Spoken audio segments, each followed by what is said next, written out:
ভাত বা ডালের সাথে অনুষ্ঠান বাড়ির মতো ঝুরঝুরে আলু ভাজা তৈরি করার জন্য এখানে আমি নিয়েছি 3টা আলু। আলু 3টাকে ছুলে খোসা ছাড়িয়ে নিয়েছি। এখন একটা গ্রেটারের সাহায্যে পাতলা পাতলা চিকন চিকন করে গ্রেট করে নিচ্ছি।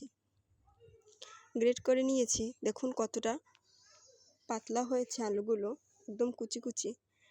ভালোভাবে ধুয়ে জল ঝরিয়ে নিয়েছি। জলটাকে ভালোভাবে ঝরিয়ে নিতে হবে।